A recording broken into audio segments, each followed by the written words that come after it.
Sabi nila, iba-iba raw ang ugali ng duwende. Depende sa kulay nito. Anong ugali kaya ang meron sa itim na duwende? Araw ng linggo, noong puntahan ako sa bahay ni Gian, kasama ang kanyang boyfriend. Gusto niya daw kasi akong isama sa probinsya nila dahil fiesta raw doon. Agad naman akong napao sa imbitasyon nito dahil sa mga oras na yon, nababagot rin ako sa bahay. Parang gusto kong umalis pero hindi ko alam kung saan. Kaya naman sakto ang dating ng aking kaibigan. Hinantay lang nila ako saglit para magayos ng gamit. At agad na kaming tumungo sa terminal ng bus. Buti na nga lang at naabutan namin ang pangalauna na biyahe. Kaya saktong 4:00 ng hapon, nakarating na kami sa bahay nila. Dahil sa pagod, ay dumiretso agad kami ng kwarto para magpahinga. Magkatabing humiga sa banig ang magkasintahan. At umupo naman ako ng nakasandal. Matapos ang ilang minutong pamamahinga, nagpaalam ako sa aking kaibigan.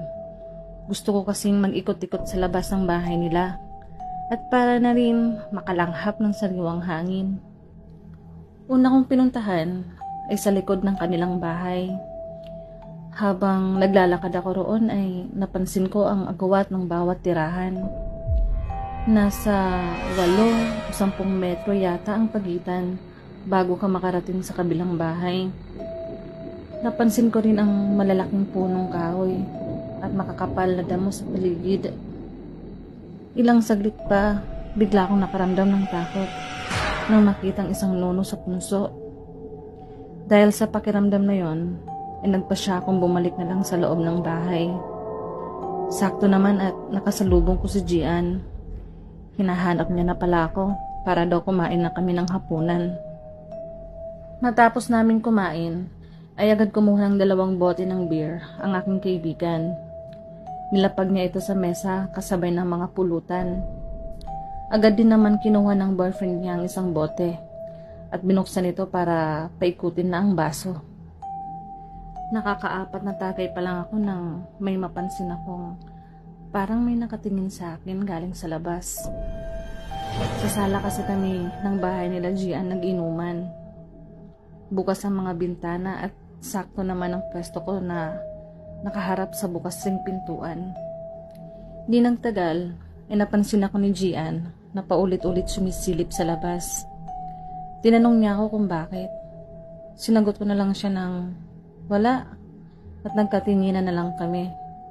Hanggang sa natapos na kami mag-inuman, mga bandang 10:00 ng gabi. Nauna nang pumasok ng kwarto ang magkasintahan para matulog. Sinadya ko naman ang magpaiwan sa sala para magmuni-muni sandali at magpaantok. Ilang saglit pa ay bigla akong nagulat at nagtayuan ang aking balahibo nang may marinig akong tumatawag sa aking pangalan. Abi! Abi! Ganun niya ako tinatawag. 2 beses kong narinig na tinatawag ang pangalan ko. Pero wala akong maaninag kung sino ang gumagawa noon. Tanging malamig na hangin lang galing sa labas ang nararamdaman ko ng mga oras na yon. Mabilis akong tumayo para isarado ang pinto at nagmamadali akong pumasok sa loob ng kwarto para ikwento sa anak ni Gian ang nangyari. Pero pareho na silang tulog ng aking madatnan. Kaya naman, minabuti ko na lang ang mahiga katabi ang aking mga kaibigan. Nagpasya akong matulog na lang at kalimutan ang nangyari. Total, hindi na rin naman bago sa akin ang mga ganoon.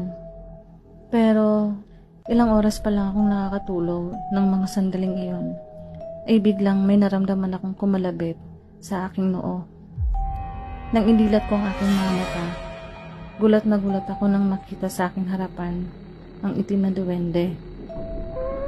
Halos 1 talampakan ang taas nito at sobrang itim. May kataba ng katawan at nanlilisik ang kanyang makulang mata. Sa una ay pilit kong iniisip kung ano ang nasa harapan ko. Kaya matagal ko siyang tinititigan Nang gumalaw ito ng dahan-dahan pa atras, saka ko lang napagtanto na dewende pala ang nakikita ko. Doon na nagsimula ang aking takot. Bigla naman itong nawala nang makarating sa kurtina ng pintuan. Agad kong ginising si Gian dahil nanginginig na ako sa takot ng mga oras na iyon. Lumabas naman ng kwarto ang boyfriend niya para hanapin sana ang nakita ko. Pero nabigo kami dahil hindi na nagpakita ang itim na duwende. Bumalik na lang kami ng pagkakahiga at nagpasyang bukas na lang pag-usapan ang nangyari. Ako naman ay nagtakip ng kumot sa mukha dahil nanginginig pa rin ako sa takot ng mga sandaling iyon. At para na rin makatulog dahil kinabukasan ay maaga pa kaming babiyahe pa uwi. Kinuwento ko kina Gian ang nangyari habang nasa biyahe kami sakay ng bus. Sabi niya, marami raw talagang hindi maipaliwanag sa kanilang lugar. Kaya sa mga tulad kong bukas ang ikatlong mata, hindi raw talaga may iwasan ang makakita o makatagpo ng mga kakaibang elemento. Katulad ng itim na duwende.